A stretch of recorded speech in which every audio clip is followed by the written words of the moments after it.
चलिए, आपका चौथा श्लोक मेघदूतम का हो गया था ना। यहाँ तक किसी को कोई समस्या तो नहीं है, सबका बन गया था।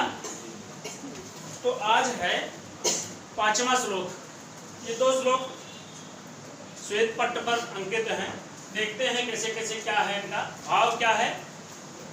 पहले तो शुद्ध शुद्ध वाचन कर देंगे, शुद्ध शुद्ध इसको पढ़ देंगे तो अर्थ अपने आप अवगमित हो जाएगा। इतना सरल पद रचना है, ये समझ में आ जाएगा। तो आइए देखते हैं कि धूम ज्योति सलिल मरुताम सन्निपात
बता रहे हैं।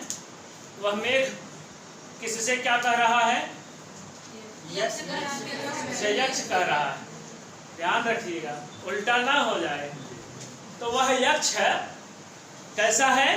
विरही है, विरह की अवस्थाओं से युक्त है। और है किस स्थान पर? रामगिरी के आश्रम में। आप जानते ही हैं कि इसके पहले आया था कि रामगिरी आश्रमेषु वसतिम चक्रे। रामगिरी के आश्रमों में वह वसति माने निवास स्थान को या डेरा डाला। ठीक है। अब यहाँ क्या कुछ है? यहाँ अपना संदेश भेजना चाह रहा है। उसका कारण क्या है? उसका तमाम कारण इसमें दिखाया गया है। ठीक है। तो सबसे पहले इसमें क्रिया देखते हैं। क्रिया कौन सी है? याचे। ये किस लकार की है? लिट लकार की। और एक पद है गुह्यका। गुह्यका माने यक्ष। ये गुह्यक शब्द होता है यक्षों के लिए। ठीक है। गुह्यका ययाचे। वह गुह्यक ययाचे माने बोला। यह कौन सा गुह्यक है? वही वाला जो रामगिरी के आश्रमों में डेरा बनाया था, स्थान निवास स्थान बनाया था, वही यक्ष है। क्या किया? तम ययाचे। किससे बोला? तम मेघम ययाचे। उस मेघ से याचना किया, उस मेघ से बोला। क्या कुछ बोला? अब इधर देखते हैं। फिर बताते हैं कि धूम ज्योति सलिल मरुताम। धूम माने धुआं, ज्योति माने प्रकाश, सलिल माने जल, अमृत माने वायु। बस यही है। बादल या बादल में रहता क्या है? बादल को आप पकड़ेंगे तो क्या मिलेगा? कुछ ठंडा ठंडा सा पदार्थ मिलेगा जो जल रहेगा, और कुछ उसमें ये मिलेगा धुआं जो हम लोग निकालते हैं भट्टियों इत्यादि से, वही धुआं है। तो धूम माने धुआं, ज्योति माने प्रकाश, वो प्रकाश से भी युक्त रहता है। और सलिल माने जल, और मरुत माने वायु। इनका सन्निपातः मेघा क्वा। कहाँ भला वह मेघ? क्वा माने यहाँ प्रश्नवाचक अर्थ में आए। भला ऐसे लोग, ऐसा कहाँ वह मेघ कैसा कैसा है? कि धूम और ज्योति माने प्रकाश से, सलिल माने जल से, और मरुत माने वायु से। इनका सन्निपात माने समूह, सम्मिश्रण। मेघ के बनने में कौन कौन सहायक है? ये धुआं, प्रकाश, सलिल और वायु, यही है इनके सहायक, यही उसका अंग है। इसी से उस मेघ का अंग बनता है। और कहते हैं हैं कि सन्निपातः, इनका संयोग, इनका समवाय, मेघा, ऐसा मेघ को माने कहाँ, ऐसा भला मेघ कहाँ। और क्या कहते हैं अगली लाइन में कि संदेशार्था पटुकरणै प्राणिभिः प्रापणीया। कहते हैं कि पटुकरणै, पटु माने चालाक, दक्ष, कुशल, ऐसे प्राणी भी, ऐसे प्राणियों के द्वारा प्रापणीया यानी ले जाए जाने योग्य संदेशार्थाः क्वा। कहते हैं कि पटुकरणई है माने दक्ष इंद्रियों के द्वारा, कुशल इंद्रियों के द्वारा ऐसे प्राणियों के, प्राणी जो ऐसे इंद्रियों से युक्त प्राणी लोग हैं, ऐसे जन हैं, उनके द्वारा प्रापणीया माने ले जाए जाने योग्य संदेशार्थाः क्वा। भला वह संदेश कहाँ। अर्थात इस वाक्य में बताना, इन दोनों वाक्यों की तुलना करेंगे तो समझ में आएगा ये कि जो संदेश है, जो मेघ अपने प्रियतमा के पास भेजना चाह रहा है, वह पटुकरणई प्राणिभिः प्रापणीया है। कैसा है वह संदेश, कैसा है?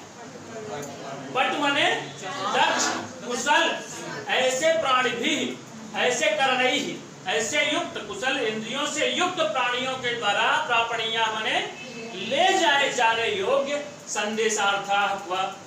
वह संदेश का जो अर्थ है वह भला कहाँ। ये दोनों लाइन समझ में आ गई? तो आप लोग बोला कीजिए बीच बीच में जब पूछें। तो वह संदेश कैसा था? पटुकरणैः प्राणिभिः प्रापणीयाः संदेशार्थाः। ठीक है। और फिर कैसा था? इसके पहले मेघ को कैसा बताएं? कहें कि धूमज्योतिः ज्योतिः सलिल मरुतां सन्निपातः मेघः क्वा। कहाँ भला वह मेघ जिसमें कोई चेतन नाम का तत्व ही नहीं है। जो धुआं है वो अचेतन है, और ज्योति माने प्रकाश वो भी अचेतन है, और सलिल माने पानी, उसमें कौन सी चेतना है, उसमें कौन सी इंद्रियां हैं। और क्या है? मरुत, मरुत माने वायु। इनका सन्निपातः माने समूह, सम्मिश्रण, ऐसा मेघा क्वा। भला वह मेघ कहाँ। यहाँ अर्थात ये बता रहे हैं कि इस संदेश को ले जाने में ये मेघ समर्थ नहीं है। समझ में आ गया? फिर आगे बताते हैं कि इत्योसुक्याद परिगणयन् गुह्यकस्तं ययाचे। इति माने ऐसा, और सुक्यात माने उत्सुकता के कारण, अपरिगणयन् इस बात की, यानी इन दोनों बातों की गणना न करता हुआ, उत्सुकता के कारण वो जान ही नहीं पा रहा है कि वो मेघ उस संदेश को ले भी जाए पाएगा क्या भला। इस बात का वो गणन नहीं, अपरिगणयन मतलब न गणना करता हुआ, गुह्यकः ऐसा वह यक्षः तम मेघम ययाचे बोला। ये लाइन आपको आ गई? तो कहते हैं कि ऐसे माने ऐसा, औत्सुक्यात माने बहुत ज्यादा उत्सुकता के कारण, अपरिगणयन गणना न करता हुआ, गुह्यकः वह गुह्यक, तम, तम माने तम मेघम ययाचे माने बोला, याचना किया, कहा। ठीक है। कभी कभी आप लोग भी ऐसा हो जाता है कि ज्यादा उत्सुकता में रहते हैं तो बोलते चले जाते हैं, समझ नहीं आता क्या कह रहे हैं ना। क्यों समझना चाहिए, ऐसा है क्या। और नीचे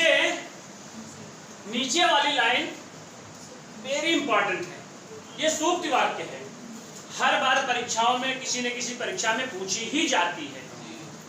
इनका पूरे का सार यहाँ बता रहे हैं, इन तीनों लाइनों का सार बता रहे हैं, मूल तत्व बता रहे हैं कि क्यों ऐसा नहीं परिगणन कर रहा है और ये ऐसा क्यों नहीं ले जा सकते, ये कारण क्या है। कहते हैं कि कामार्ता ही प्रकृति कृपणा चेतना चेतनेषु। कहते हैं कामार्ता, काम से जो पीड़ित हैं ऐसे लोग, प्रकृति कृपणा ही माने क्योंकि, यहाँ ही माने क्योंकि, कामार्ता माने काम से जो आर्त हैं, काम से जिनकी अवस्था दीनहीन हो चुकी है, ऐसे प्रकृति कृपणा, प्रकृति रूप से यानी स्वभाव ही जिनका कृपण है, ऐसे चेतन और अचेतन में भेद ही नहीं कर पाते हैं। यानी वो समझ ही नहीं पाते हैं कि चेतन है कि अचेतन है। हम इससे जो कह रहे हैं वो कुछ कर पाएगा भला क्या, समय में लोग जब विवाहावस्था आ जाती है गर्लफ्रेंड और बॉयफ्रेंड में, तो कुछ नहीं भैया फोटो ही देखते पड़े रहते हैं दिन भर, बड़बड़ाते भी रहते हैं। पंकज जी बता रहे हैं, ये अनुभव बोल रहा है। तो क्या कहा यहाँ कि ही माने क्योंकि का मारता है जो काम से आर्त हैं, काम भाव से पीड़ित हैं, ऐसे प्रकृति के प्रणाह स्वभाव से जो दीनहीन हुए हैं, ऐसे लोगों को चेतन और अचेतने में फर्क ही नहीं समझ में आता। ठीक है, ये श्लोक का भाव पूरा समझ में आ गया जी। एक बार फिर से देखते हैं कि धूम ज्योति सलिल मरुताम, धूम का धुएं का अर्थात और ज्योति का, ज्योति माने प्रकाश का, सलिल माने पानी का और मरुत माने हवा का, सन्निपात माने समूह, संघात या मेघा माने मेघ कहाँ, वह मेघ कहाँ, वो मेघ कैसा कैसा है कि धूम ज्योति सलिल मरुताम। ये प्रश्न टीजीटी में पूछा गया है और नेट में भी पूछा गया है। प्रकाश और अग्नि सबसे यहाँ अग्नि ज्योति का अर्थ हो रहा है, तो प्रकाश अग्नि वही बात है, बातें तो वही निकल करके आएंगी, लेकिन पूछने का भाव यही रहेगा कि मेघ कैसा कैसा है, मेघ किन किन का समूह है। मेघ में जो बिजली चमकती है, तो ये धूम है, ये ज्योति है, ये सलिल है और मरुत, इन्हीं का सन्निपाता हमारे समवाय, समूह, संघात अर्थात वह समूह है, उनसे मिल करके बना क्या है, मेघ है। ठीक है, और बताते हैं कि संदेशार्था, संदेशार्था माने संदेश का जो अर्थ है, यानी जैसे कुछ बात अभी यहाँ मान लीजिए आगे से कुछ बात कही जाए और इस बात को आप लोगों के माध्यम से होते हुए एकदम यहाँ तक आना होगा, तो इनके लिए जो मैं शब्द कहा हूँ वो शब्द अवश्य रूप से बदल जाएंगे। मैं जो इनसे कहूँगा यही शब्द ज्यों का त्यों यहाँ नहीं आएगा। तो वही संदेश का अर्थ, यानी संदेश का जो मूल अर्थ है, जो वो मेघ से कहना चाह रहा है यक्ष, उसको पटु कर रही माने जो समर्थ इंद्रियों वाले ऐसे प्राण भी माने प्राणियों के द्वारा प्रापणीय माने ले जाए जाने योग्य संदेशार्था हुआ। वह संदेश का अर्थ भला कहाँ, अर्थात जो बात कही जाएगी उसको समझेगा, उसको समझ करके वो जा करके उसकी यक्षिणी को बताएगा, तभी तो पूरी बात होगी। और यहाँ ऐसा मेघ है, इनमें तो कोई इंद्रिय नहीं है, तो भला वो कैसे ले जा पाएगा। ठीक है, और फिर नीचे वाली लाइन में कहते हैं कि इति माने ऐसा, औत्सुक्यात् माने उत्सुकता पूर्वक, अपरिगणयन यानी गणना नहीं करता हुआ इन बातों का कि वो उसमें इंद्रिय है कि नहीं है, वह समर्थ है उस संदेश को ले जाने में कि नहीं, इस बात का अपरिगणयन गणना न करता हुआ। अगर गणना करता तो थोड़ी उससे कहता कि मेरा संदेश लेके जाओ ना, तब फिर कहता है कि अपरिगणयन गणना न करता हुआ ऐसा गुह्यकः ऐसा वह यक्ष, तम माने में उस मेघ से याचे माने याचना किया, ऐसा बोला, ऐसा कहा। ठीक है, और नीचे वाली लाइन सूक्तिवाद का इसमें बताते हैं कि काम ही माने क्योंकि काम अर्था, जो काम से आर्त हैं, ऐसे प्रकृति कृपणा, प्रकृति स्वभाव से ही जो कृपण होते हैं, चेतन और अचेतने माने चेतनों में और अचेतनों में भेद ही नहीं कर पाते हैं। चेतन और अचेतनों में प्रकृति कृपणा भवन्ति, चेतन और अचेतन में वो भेद नहीं कर पाते हैं। प्रकृति माने स्वभाव से, कृपण माने दीनहीन हो जाते हैं, दीनहीन रहते हैं। ठीक है, तो ये इधर की वाक्य जो है विशेष बातें हैं, क्योंकि यक्ष के द्वारा कही गई हैं मेघ के निमित्त बना करके, और ये सामान्य सा कथन है, ये कथन सबके लिए है, लागू हो रहा है ना। कैसे सबके लिए लागू हो रहा है, क्योंकि कहते हैं कि ही माने क्योंकि काम से जो आर्त लोग हैं, काम से जो पीड़ित लोग हैं, ऐसे लोग चेतन और अचेतन में प्रकृति कृपणा भवन्ति, स्वभाव से ही वो दीनहीन होते हैं, अर्थात चेतन और अचेतन में फर्क ही नहीं कर पाते हैं कि किससे संदेश कहा जाए, किससे ना कहा जाए। ठीक है, समझ में आ गया। कौन सा अलंकार है यहाँ, अर्थांतरन्यास। अर्थांतरन्यास का क्या वो लक्षण है, सामान्य कथन के द्वारा विशेष कथन का समर्थन किया जाना, अथवा विशेष का सामान्य कथन के द्वारा समर्थन किया जाना अखंड। इसमें विशेष वाक्य कौन सा है? यही में अहुवई करेगा, यही ये सामान्य कथन है। देखिए ये अर्थालंकार है, अर्थ पर आधारित है। केवल एक वाक्य से ये समझ में आ जाता है कि ये सामान्य कथन है कि यानी जो काम से आर्त लोग हैं वो स्वभाव से ही दीनहीनों में या चेतन और अचेतनों में फर्क नहीं कर पाते, ये उनका स्वभाव ही है। अगर चेतन और अचेतन में फर्क हो पाते तब कहाँ कामार्थ होते, तब तो हो सकता है कुछ और उनका विशेषण बन जाता ना। ठीक है, हाँ यहाँ विषम अलंकार इन दोनों लाइनों में है। यहाँ विषम अलंकार इसलिए है, कहते हैं कि धूम ज्योत सलिल और मंत्रों का मेघ, ऐसा वाला मेघ भला कहाँ। और दूसरी लाइन कहते हैं कि प्राण संदेशार्था पटुकर्णी प्राणी प्रापणिया संदेशार्था, भला वो संदेश कहाँ। तो ये बता दिए कि ये ऐसे लोग ले जा नहीं सकते, तो ये भेजवा किससे रहे हैं? मेघ से ही, जो ऐसा इंद्रियों से वियुक्त है, ऐसी इंद्रियां है ही नहीं है। तो इस कारण से इन दोनों लाइनों में विषम अलंकार हो जाएगा। ठीक है, इसमें क्या क्या व्याकरणात्मक टिप्पणियां कुछ देखते हैं।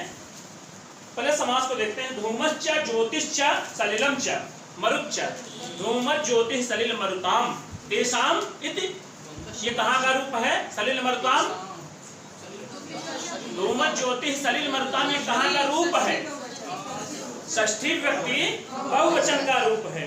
ठीक है, और बताते हैं कि पटुकरणी, पटूनि करणानि ये शाम तई, जो पटुकरण हैं, जो दक्ष इंद्रियों वाले हैं, ऐसे वे कौन हैं?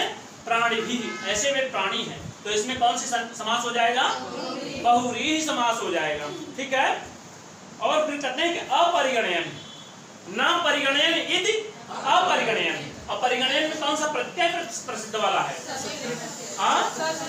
सत्र प्रत्यय, माने ऐसा गणना न करता हुआ, हुआ माने कंटिन्यू है ना, वो क्रिया का निरंतरता तो हो रही है उसमें। तो यही हो गया कि माने ऐसा गणना न करता हुआ। अपरिगणयन में समास कौन सा होगा? नहीं, तत्पुरुष होगा ना। फिर उसके बताते हैं कामार्ता, कामेन आर्ता, काम माने काम भाव से आर्ता, यानी जो आर्त है, कामेन आर्ता इति कामार्ता। कौन सा समास हो गया? तृतीया तत्पुरुष समास हो गया। और फिर बताते हैं प्रकृत्या कृपणा, ये प्रकृति कृपण है जो है पद, प्रकृत्या कृपणा कौन सा समास हो गया? तृतीया तत्पुरुष। लेकिन इसके पहले जो आया था आपका वहां अभिज्ञान शाकुंतलम में प्रकृत्या वक्र, प्रकृति वक्र वाला था ना, अगर वो लाइन दे करके पूछा जाएगा तब कौन सा समास बनेगा?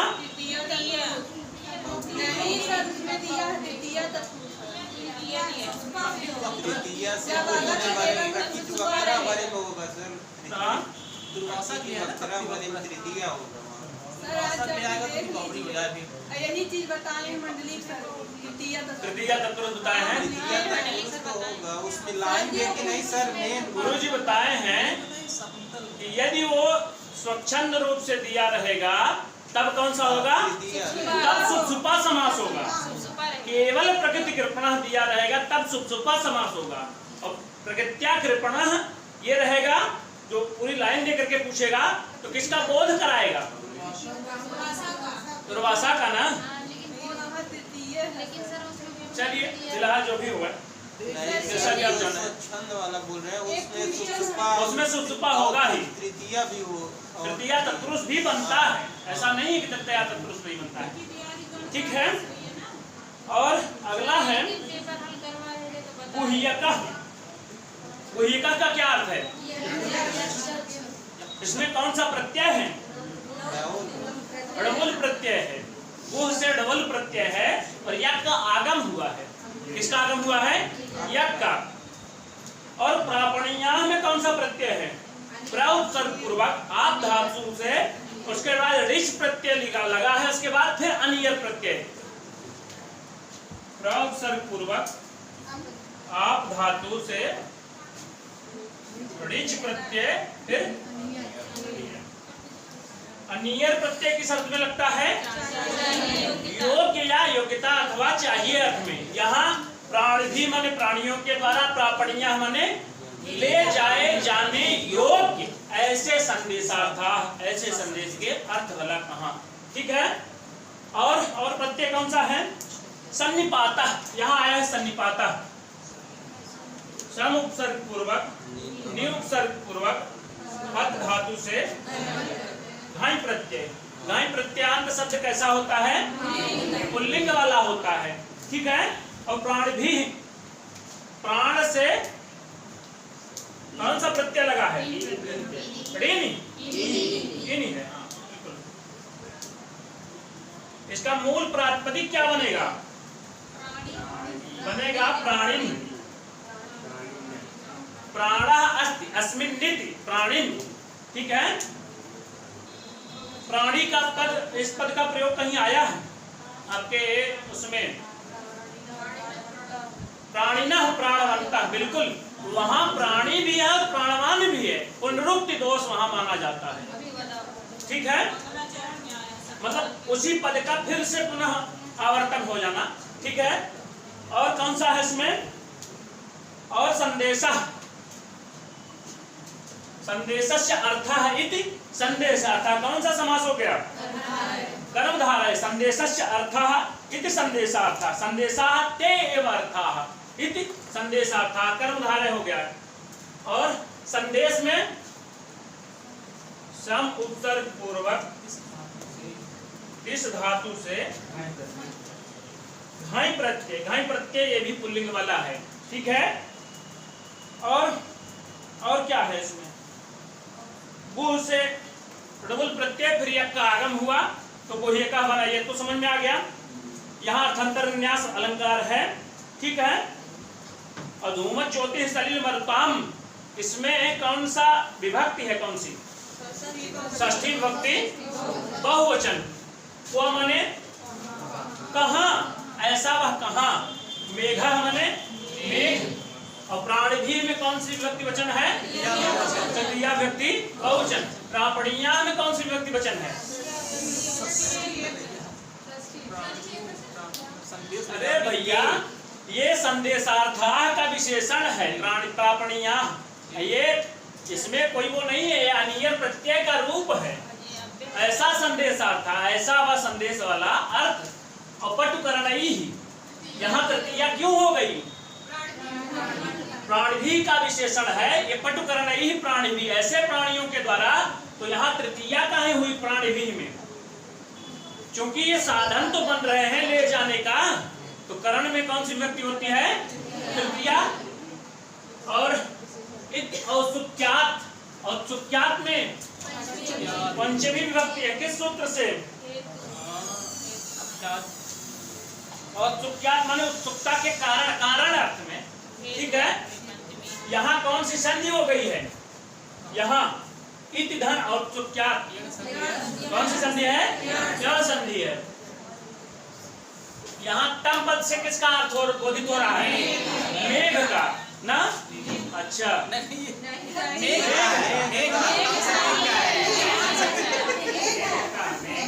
एक बार कह देने से फिर तुरंत बदल जाता है उत्तर। तो यहाँ तम माने मेघम, कौन बोला मेघ से? वह ही कोई का। ठीक है। अगर ये लाइन दे करके पूछा जाएगा, ऑप्शन में रहेगा कि कौन मेघ से बोला, और ऑप्शन दिया जाएगा कि यक्ष बोला, गुह्यक बोला, और दो और नाम दे दिया कि कौन सा लगाएंगे। अगर ये लाइन दे करके पूछा जाएगा तो उसका भाव रहेगा पका पकाया, ये गुह्यक शब्द पूछने का भाव रहेगा। तो गुह्यका वहां लगाना है आपको। ठीक है। और याचे कौन सी क्रियापद है? कौन सी धातु है? याच धातु। याच धातु है। जब लिट लकार में चलता है, लिट के लिट, लिट लिट माने परोक्ष वाला। परोक्ष किस अर्थ में? भूत वाले अर्थ में। ऐसा याच धातु को द्वित्व हो जाए, याच धन याच बराबर याच बन जाता है। ठीक है। कामार्ता, कामेन आर्ता है इति कामार्ता, कौन सा समास हो गया? तृतीया तत्पुरुष। और चेतना अचेतनेश, चेतन धन अचेतनेश, इसमें कौन सी संधि हो गई? इसमें चेतना चेतने अका सवर्ण चेतन में आ है और अचेतन में आ है, दोनों में अका सवर्ण दीर्घ से दीर्घ संधि हो गई। ठीक है, ये पूरा श्लोक आपके डीएनए में उतरा जी। संदेशा जो पद दिया है, हाँ, संदेशा एवं अर्था यहाँ पर मयूर व्यंज का सूत्र से रूपक समास हुआ है, इसलिए देखिए वो कई समास बन सकते हैं, इसमें कोई संदेह नहीं। जैसा आप विग्रह वाक्य बनाएंगे उसी के अनुसार वह शब्द बन जाएगा। ठीक है, पावर कंप्रेशन पीछे बढ़ जाइए ना, पीछे जगह तो है, यहाँ तो दिक्कत भी होती है ना, थोड़ा सा मुंडी ऐसे उठाए रखने में। ठीक है, आगे चलें, एक बार इसका वाचन करते हैं फिर आगे चलते हैं। धूम ज्योति सलिल मरुतां सन्निभातः त्वमेव संदेशार्थात् वटुकरणैः प्राणिभिः प्रापणीया इत्यसु ज्ञानपरिगणयन्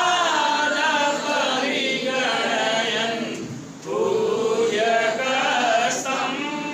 ययाचे कामता हि प्रकृतिकृपणा चेतना चेतनेषु।